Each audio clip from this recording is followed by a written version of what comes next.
तो practice question को continue किया जाए। क्या क्या फॉर्मूला है पहले बताओ। देखिए क्या क्या याद किया, जल्दी बोलो।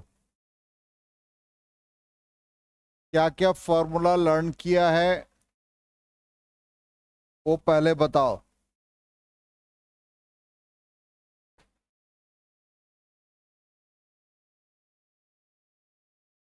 सबसे पहले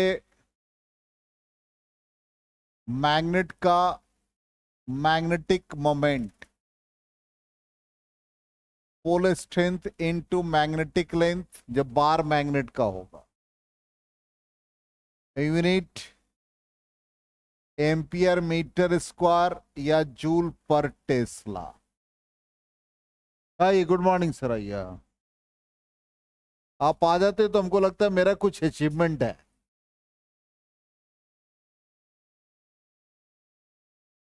फिर उसके बाद current into area,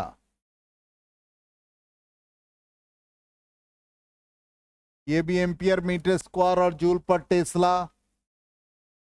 number of turns given है तो N I A, N number of turns हो गया। यदि ये मैग्नेट एक सोलेनोइड के इक्विवेलेंट है तो हो सकता है सोलेनोइड का मैग्नेटिक फील्ड भी पूछ दे, तो ये याद रखना म्यू नॉट एन आई।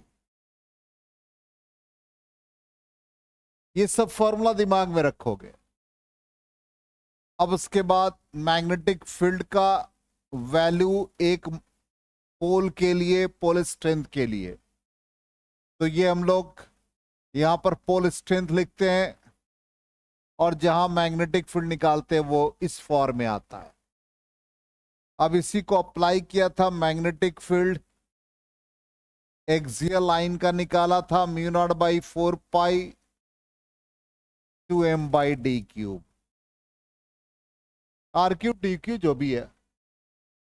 इसी तरह से इक्वेटोरियल के लिए mu naught by 4 pi m by R cube या डी क्यूब, जो भी आप लिखना चाहें। ठीक है, अब नेक्स्ट पार्ट आ जाए। इसके बाद हम लोगों ने जो पढ़ा था मैग्नेटिक फील्ड निकालने के बाद, हाँ एक रिलेशन ये भी याद रखना है कि बी एक्सियल और बी इक्वेटोरियल का रेशियो 2:1। तो कुछ क्वेश्चन डायरेक्टली बन जाएगा इसमें। उसके बाद हम लोगों ने टॉर्क का वैल्यू निकाला था एम बी साइन थीटा। जब मैक्सिमम होगा तो थीटा का वैल्यू 90 डिग्री। पोटेंशियल एनर्जी से पहले हम लोगों ने अमाउंट ऑफ वर्क निकाला था जो डाइपोल को रोटेट किया था फ्रॉम इनिशियल एंगल θ1 टू θ2, और इससे पोटेंशियल एनर्जी का वैल्यू निकाला था -mb cos थीटा, जिससे स्टेबल कंडीशन में आ गया था थीटा का वैल्यू 0 डिग्री डालने पर ये, और फिर अनस्टेबल कंडीशन में आ गया था mb। फिर एक मैग्नेटिक निडल का टाइम पीरियड निकाला था 2 पाई अंडर रूट I/mb। इस तरह से फॉर्मूला लर्न किया है तो बताओ। इस तरह से आपको कोई भी चैप्टर एंड होने के बाद प्रॉब्लम बनाने के लिए इसी तरह से आपको फॉर्मूला को दिमाग में रखना पड़ेगा, तभी होगा। यही वे है, ऐसे ही लोग सीखते हैं, यही तरीका है समझ में। ठीक है, इसको चाहो तो एक बार लिख लो, यही तरीका है। हर चैप्टर में ऐसे ही न्यूमेरिकल बनाने से पहले काम करना चाहिए। जल्दी करो।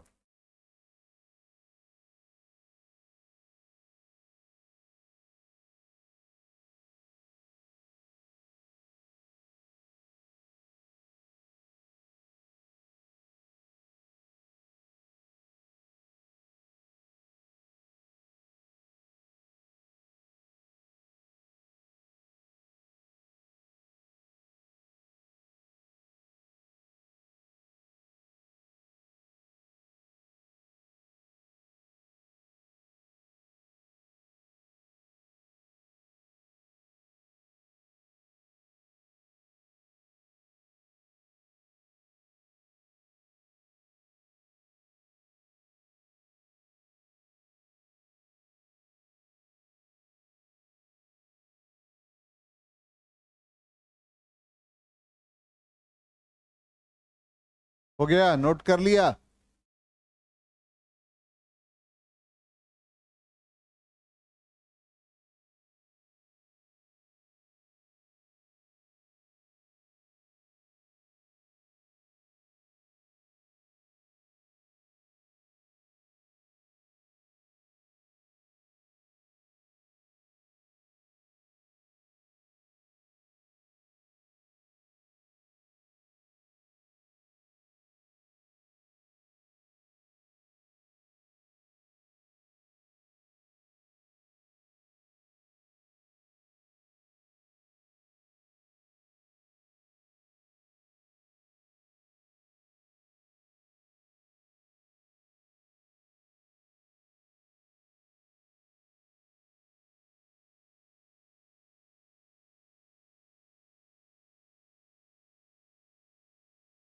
हो गया? अब क्वेश्चन पे आए।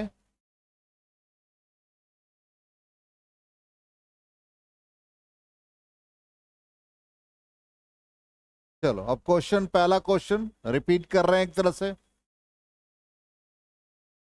क्या दे रखा है? एक मैग्नेट है जिसका एक्सिस मैग्नेटिक फील्ड के साथ 30 डिग्री फॉर्म कर रहा है। मैग्नेटिक फील्ड का स्ट्रेंथ दे रखा है, टॉर्क का वैल्यू दे रखा है, magnetic moment of the magnet, और simple torque is equal to M B sine theta use हो जाएगा। टॉर्क का वैल्यू डाल दिया 4.5 इंटू 10⁻⁻²।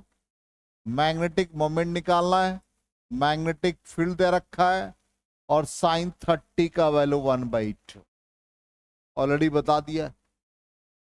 एम निकाल लेना, ऑलरेडी क्वेश्चन करा चुके, बस यहां पर रिकॉल कराने के लिए फॉर्मूला कैसे लिखेंगे। चलो नेक्स्ट क्वेश्चन, ये हो गया। नेक्स्ट क्वेश्चन में आ जाइए। कहता है मैग्नेट का मैग्नेटिक मोमेंट दे रखा, मैग्नेटिक फील्ड का वैल्यू ये है। कहता है if the bar is free to rotate in the plane of the field which orientation would correspond to its stable equilibrium. तो सबसे पहले हम लोगों को अब स्टेबल इक्विलिब्रियम अनस्टेबल इक्विलिब्रियम के लिए हमसे पोटेंशियल एनर्जी पूछ रहा है। तो सबसे पहले पोटेंशियल एनर्जी का फॉर्मूला -mb cos थीटा। अब पहला कंडीशन स्टेबल है, तो स्टेबल के लिए -mb लिखा हुआ है, हम लोगों ने अभी जस्ट लिखा। तो मैग्नेटिक मोमेंट का वैल्यू दे रखा है 0.32, मैग्नेटिक फील्ड का दे रखा वैल्यू 0.15। कैलकुलेट कर लिया था हम लोगों ने। दूसरा पार्ट कहता है अनस्टेबल कंडीशन, तो सीधा पॉजिटिव हो जाएगा, जो ये वैल्यू निकालोगे उसी का पॉजिटिव। यूनिट तो याद रखना है, जूल। जूल प्रीवियस क्लास से पढ़ा दिया था। चलिए नेक्स्ट क्वेश्चन पे आ जाए।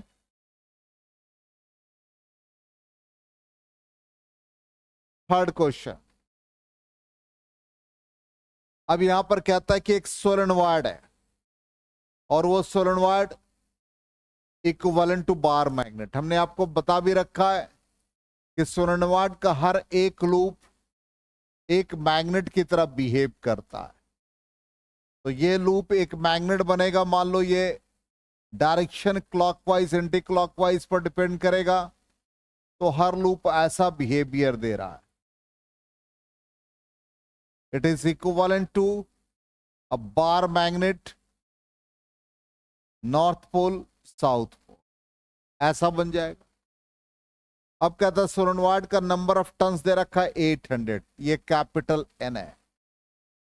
एरिया ऑफ क्रॉस सेक्शन ये दे रखा है। करंट का वैल्यू दे रखा है 3 एम्पियर।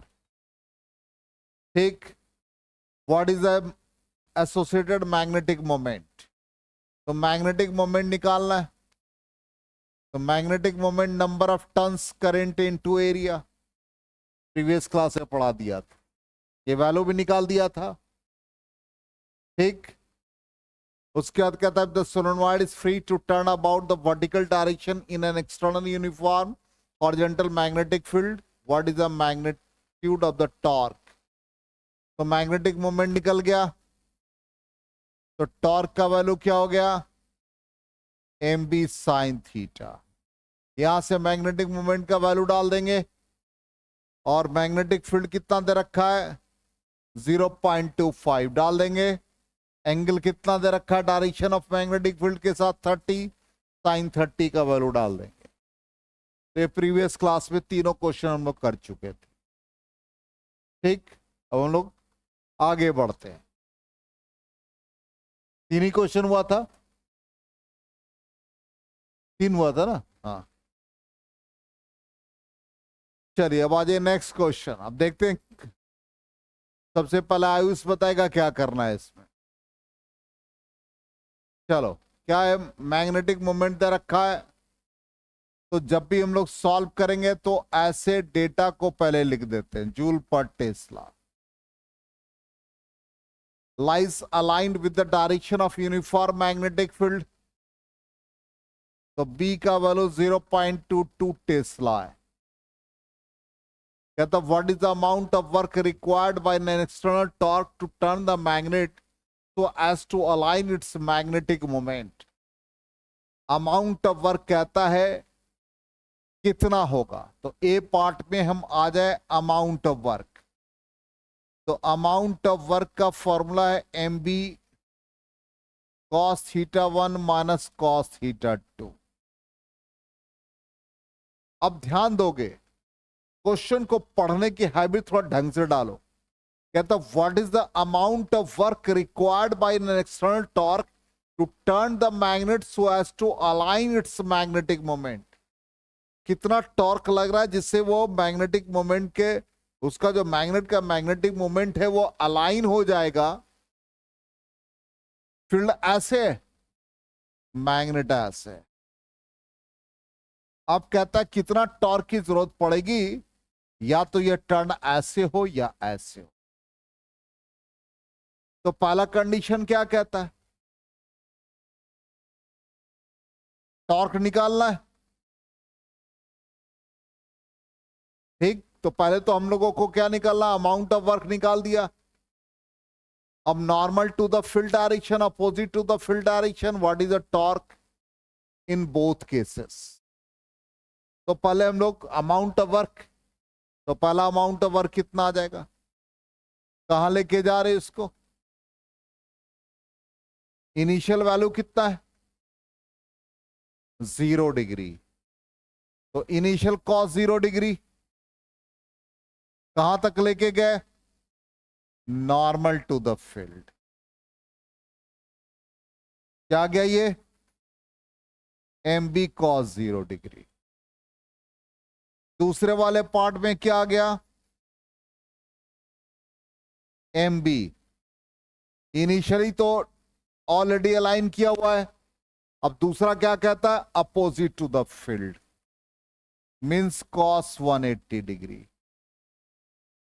क्या बन गया ये, cos 01 cos 180 minus 1 minus minus plus 1 2 M B. तो एम कितना दे रखा है 1.5, बी का वैल्यू 0.22, और इस वाले में 2 इंटू 1.5 0.22। देखो कितना आ रहा है इसका कैलकुलेशन,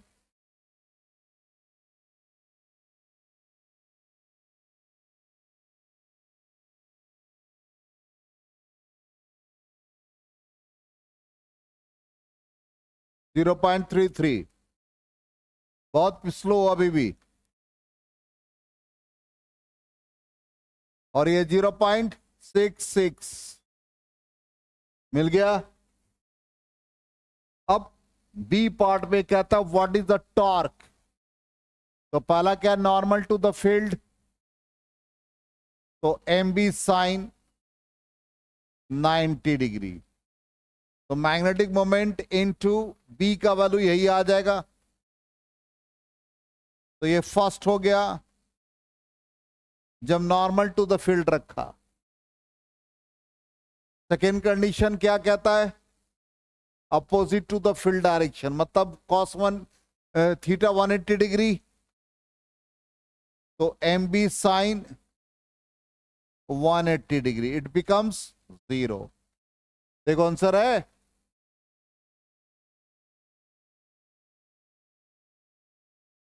चेक करो।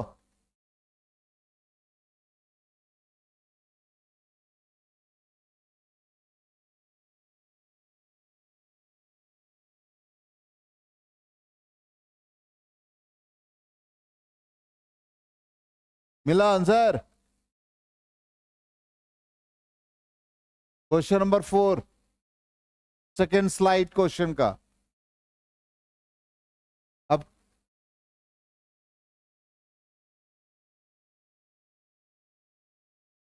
आ गया समझ में? नोट कर लिया? जल्दी करो जल्दी करो।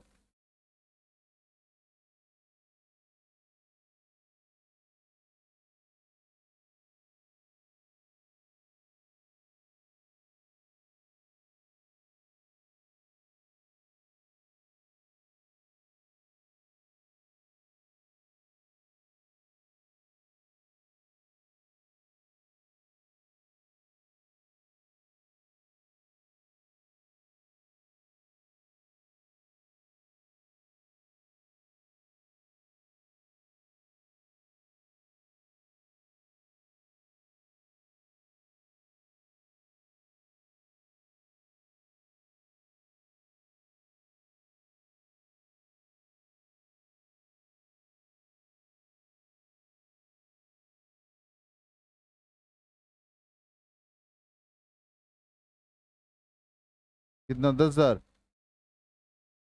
18?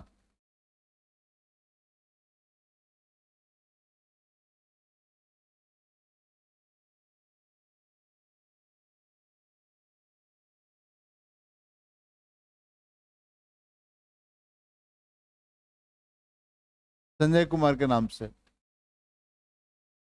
तुम्हारा है? निखिल का है? अच्छा, तो हो गया? हो गया? इरेज करें? चलो आंसर मिलाओ। यही आया है, चेक कर लो। चले क्वेश्चन, नेक्स्ट क्वेश्चन। ए शॉर्ट क्लोजली वुंड सोलेनोइड, क्या दे रखा है? नंबर ऑफ टर्न्स n हो गया। Area of cross section A, carrying a current of 4 ampere I. Think what is the magnetic moment associated with the solenoid? क्या हो जाएगा magnetic moment? NIA। Number of turns 2000, current का value 4, area 1.6 into 10 power -4। देखो solve करके कितना आ गया? ये आ गया 1.6 इंटू 4 इंटू 2, 12.8। अब ये 12.8 हो गया इंटू 10 का पावर 3 है, और ये -4, तो -1। अब इसका मतलब -1 है, तो कहां जाएगा ये? Towards left. It means 1.28 ampere metre square. चलिए मैग्नेटिक मोमेंट मिल गया। What are the force and torque on the solenoid if a uniform magnetic field दे रखा है 30 डिग्री। बताओ कितना लगेगा टॉर्क का value? M B sine theta. Magnetic moment मिल चुका है 1.28। फील्ड का वैल्यू कितना दे रखा है? 7.5, 10 पावर -2। एंगल का वैल्यू 30 डिग्री है, 1/2। तो सीधा ये आ गया divide by 2 into 7.5, 48 into 10 to the power -2, तो 0.48 न्यूटन मीटर है आंसर। तुम आंसर देख के बता रहा, कैलकुलेट कर लिया इतना तक में।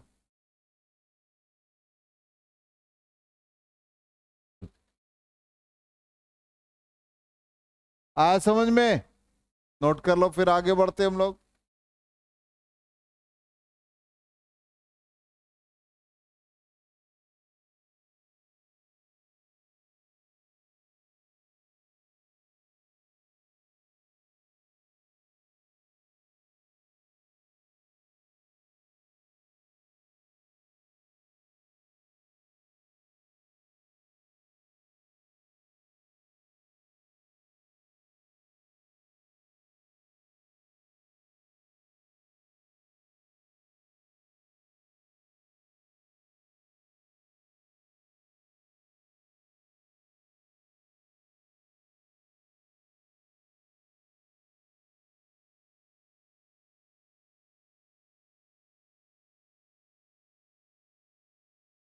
हो गया?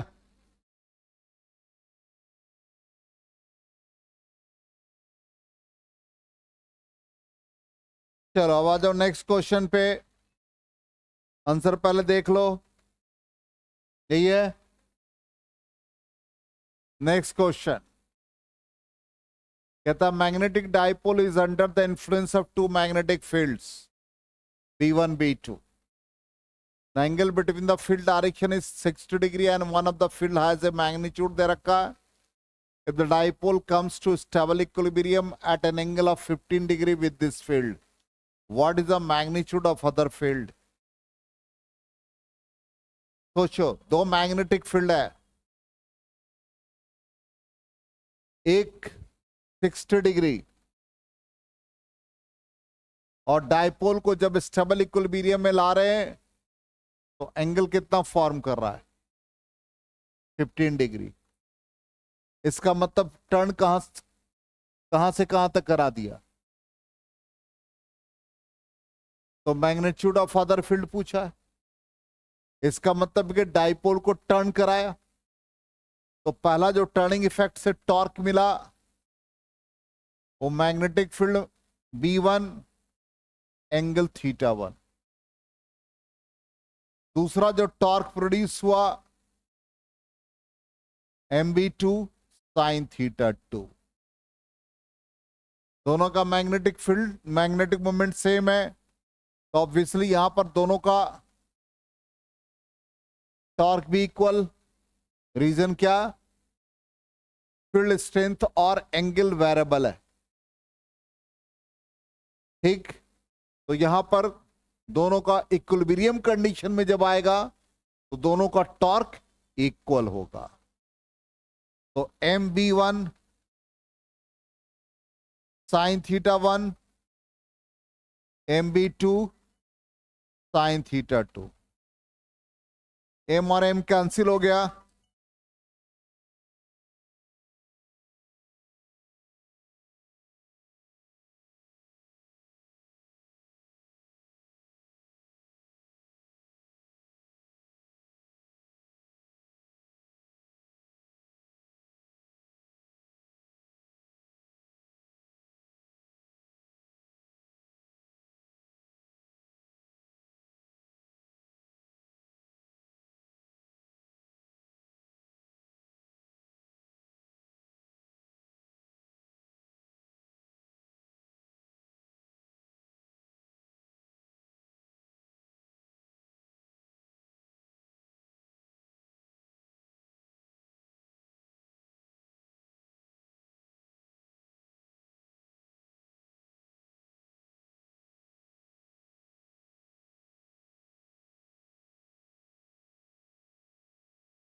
हाँ आंसर आया।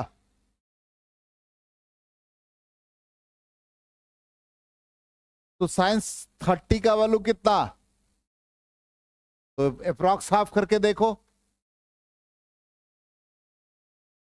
एम और एम कैंसिल हो गया, अभी तक कैलकुलेशन नहीं हुआ, तुम लोग से हो जाना चाहिए था। V1 1.2 इंटू 10⁻⁻2 कितना आ गया, साइन 60 √3/2। V2 का वैल्यू अननोन है और 15 डिग्री अप्रॉक्सीमेटली क्या ले रहे हो, 0.25 के अप्रॉक्स। और ये कितना आ गया 1.732। कैलकुलेट करो, आ रहा आंसर कितना आ गया V2 का वैल्यू, जल्दी बताओ।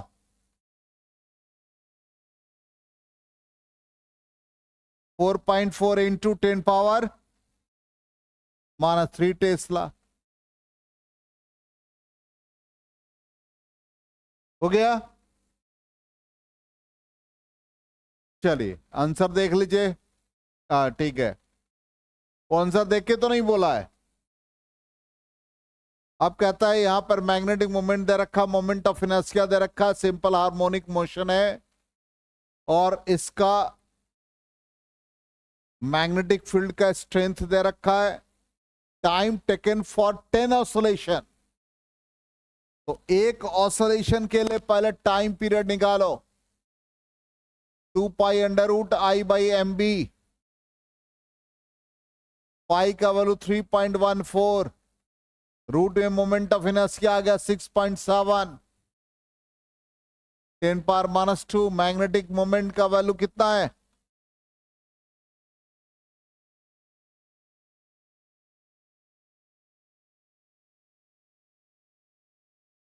ओ आई का वैल्यू अलग है, सॉरी,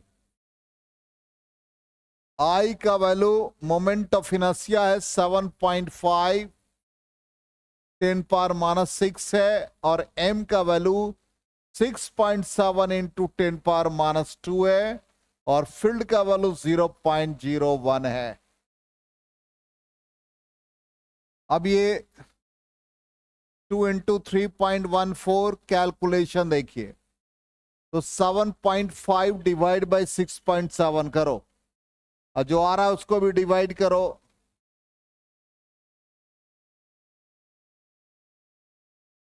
पहले 7.5 है, 7.5 डिवाइड बाई 6.7 फिर डिवाइड बाई 0.01, ये करीब करीब 111 आ रहा है, 111 और 10 का पावर देखो कितना आ गया -4। तो ये 11 और 10 के बीच, 10 का स्क्वायर हो जाता है 100, 11 का 121, अप्रॉक्सीमेटली हम 10.5 मान लें इसको। तो 2 इंटू 3.14, इसको 10 है, इसका स्क्वायर रूट निकाला तो 10⁻⁻²। तो ये आ गया आपका 2 इंटू 3.14,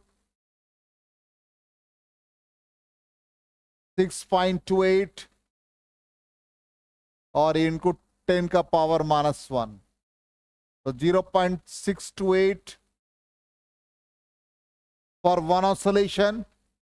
कितने के लिए निकालना है, 10 ऑसिलेशन, तो 10 से मल्टीप्लाई, 6.28 सेकेंड आंसर अप्रॉक्स।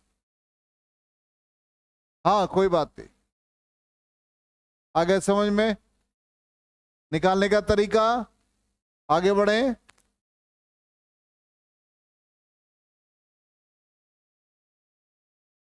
चलिए नेक्स्ट क्वेश्चन,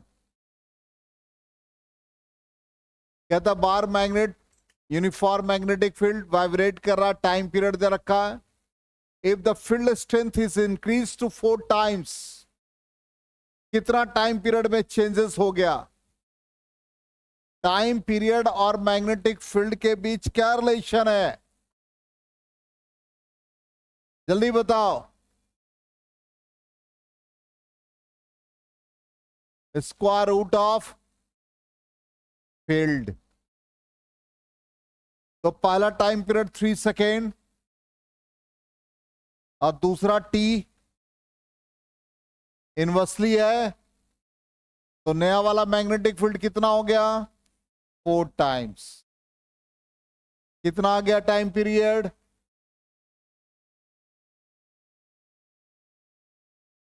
3/2। अरे यार तुम लोग क्या एकदम, ये 2t 3t is equal to 1.5।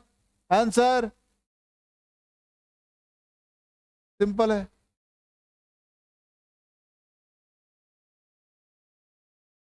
यहां से स्ट्रांग रहना पड़ेगा तभी होगा, क्वेश्चन ऐसे नहीं बनता है। चलिए ये हो गया 1.5 सेकेंड। अब ये देखो, ये बहुत अच्छा क्वेश्चन है, बहुत स्टैंडर्ड का क्वेश्चन है। ये कंडीशन है, ये आया हुआ एग्जाम में थोड़ा हमने चेंज किया, थोड़ी खुराफात करने की आदत है इसलिए। पी का डायरेक्शन फिक्स है, देख लो सब में। ये जो लूप है इसका नॉर्मल है, तो लूप में डायरेक्शन यदि हमने बताया एंटी क्लॉकवाइज है, तो नॉर्मल का जो डायरेक्शन होगा वही मैग्नेटिक मोमेंट का डायरेक्शन। इसका मतलब इसका मैग्नेटिक मोमेंट आउटवर्ड और एन कैप के लॉन्ग, हम के लॉन्ग। एन कैप हो गया मतलब मैग्नेटिक मोमेंट, तो मैग्नेटिक मोमेंट और फील्ड के बीच का एंगल कितना? 90। मैग्नेटिक मोमेंट फील्ड के बीच 180। ये फोर्थ क्वाड्रेंट में लेस देन 90, ये सेकेंड क्वाड्रेंट में ग्रेटर देन 90। हम इसको ऐसे पहले कैलकुलेट कर ले, क्या क्वेश्चन बाद में। ये तो भाई फिक्स हो गया 90 डिग्री, ये हो गया 180 डिग्री, ये इसको मान लेते 30 डिग्री अप्रॉक्स। तो 30 डिग्री कहां बनाएगा? फोर्थ क्वाड्रेंट में, तो माइनस थीटा याद रखना, या theta is equal to -30 degree, क्योंकि एंगल ऐसे बन रहा है और ये क्वाड्रेंट में माइनस थीटा ही लिखा जाता है फोर्थ में। और ये वैल्यू कितना? 120 के अप्रॉक्स मान लेते हैं, सारा वैल्यू मिल गया। अब क्या कह रहा? Potential energy. चलो पहला वाला का फॉर्मूला क्या है? -mb cos थीटा, -mb 90, तो 90 का वैल्यू 0, -mb 180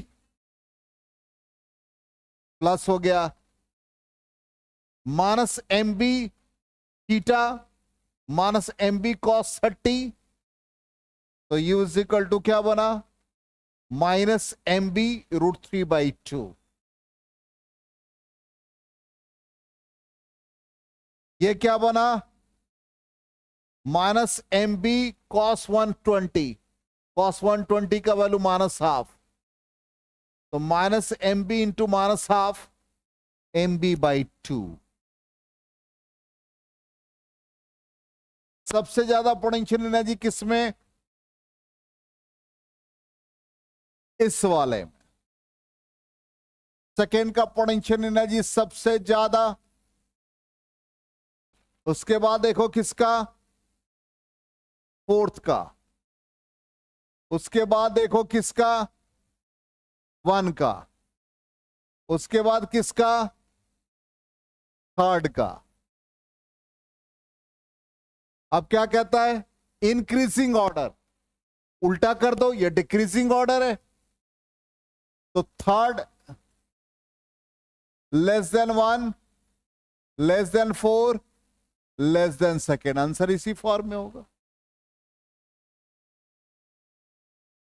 ऐसा समझ में बनाने का तरीका।